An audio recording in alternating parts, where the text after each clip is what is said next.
To some extent, all health institutions are an anchor in the community because they provide the local health services that most people may not be able to get.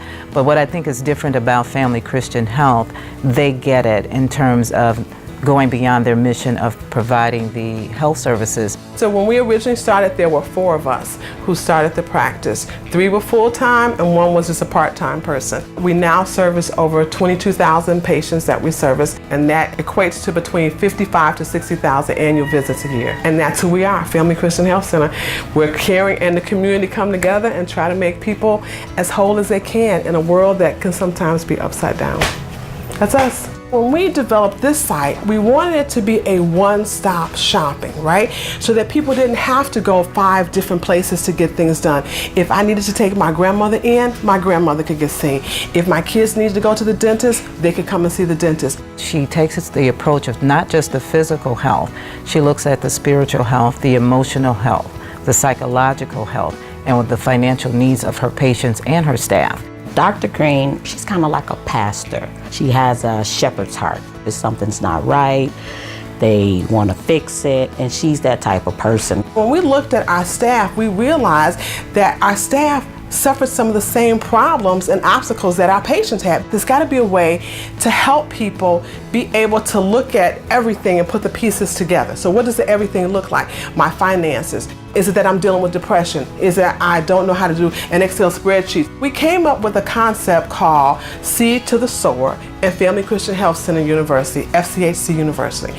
It was a non-threatening way to not demoralize people for what they don't have, but offer them a platform to learn things that would help them have a little bit more control in their lives. When someone comes to work and they've barely had gas to get in, they've paid, all their bills out, and they're having challenges with daycare. They're trying to take care of a mom that's ill. They don't just come to perform the duty that they have as the MA for the day. All of that comes with them, right? That's the whole person. We had a financial class, we have a spiritual class, we had a mental class, and the financial class I took was the NHS class, and that was with Sherry and Sandra. I loved the class. They were very enthusiastic from the beginning. We had people who really wanted to talk more about what they could do and how we could assist them in their efforts to either purchase a home, learning more about banking, because there are a lot of individuals who were unbanked,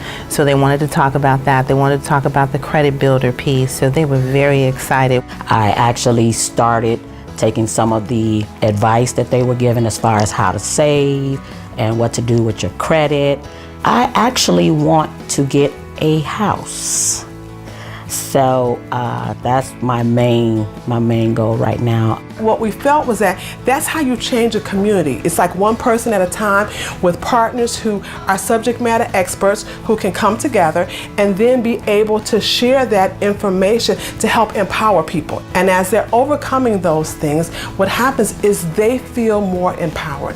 And when I feel more empowered, guess what? Not only do I come to work because it's my job, I come to work because I'm happier. I like it. And when I'm sitting in the room with somebody and they're sharing their story of how they can't make ends meet, or how they're having challenges with a sick mom, or how they're struggling with depression, it becomes a touch point, because then I can value that and I can touch that person, because guess what? I got my own story.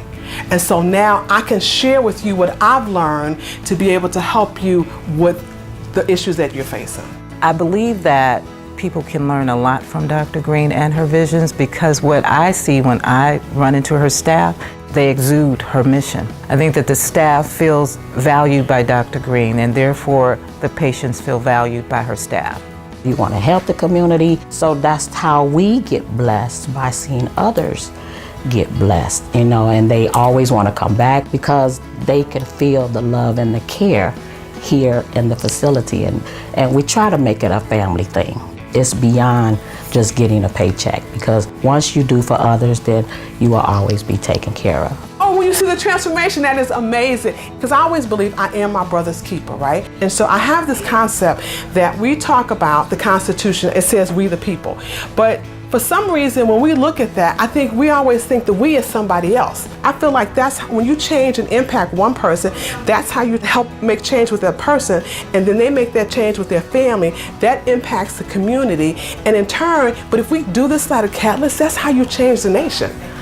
Starting at one step at a time, realizing that I'm a part of that we the people, is what I think.